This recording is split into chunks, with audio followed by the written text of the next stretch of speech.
Hello family, Ram Ram प्रणाम। मैं चंचला देवी अपने चैनल में आपका स्वागत करती हूँ। सोहर गीत गाऊंगी। अच्छा लगेगा तो लाइक सब्सक्राइब कमेंट करिएगा। हर हर महादेव।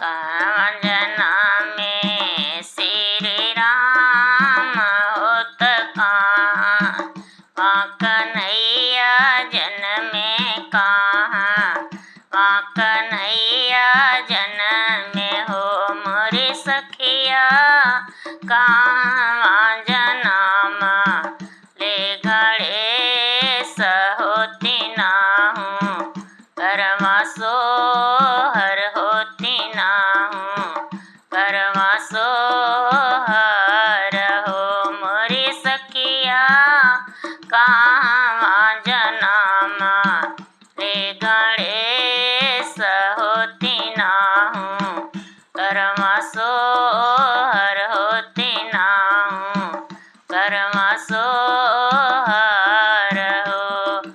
अयोध्या में जाना मेला राम होत गोकुला कन्हैया जन्मे गोकुला कन्हैया जन्मे हो मोरे सखिया पर्वत पे जाना गणेश होती नाहूँ करवा सोहर होती नाहूँ करवा सोहर हो। कौने मास जाना मेला राम हो कवाना मस कन्हैया हो कवाना मस कन्हैया न हो मोरे सखिया कौने मास जाना मैं गणेश होती नाहूँ करवा सोहर होती नाहूँ करवा सोहर हो। चैत मास जाना मेला राम होत भादो मस कन्हैया होत भादो मस कन्हैया न हो मोरी सखिया कार्तिक मास जाना मैं गणेश होती नाहूँ करवा सोहर होती नाहूँ करवा सोहर हो। के कर के जाना मेला राम होत के कर कन्हैया होत के कर कन्हैया न हो मोरी सखिया के करा के जाना मैं गणेश होती नाहूँ करवा सोहर होती नाहूँ करवा सोहर हो।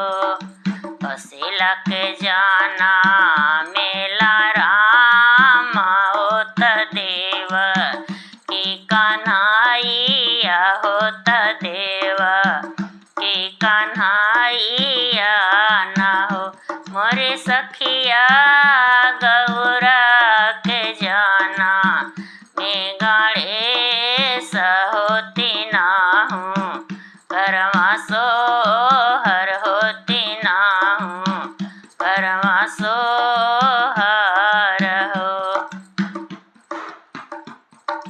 काहे खातिर जाना मेला राम होत काहे के कन्हैया होत काहे के कन्हैया न हो मोरे सखिया काहे खातिर जाना मैं गणेश होती नाहूँ करवा सोहर होती नाहूँ करवा सोहर हो। रामायण मारना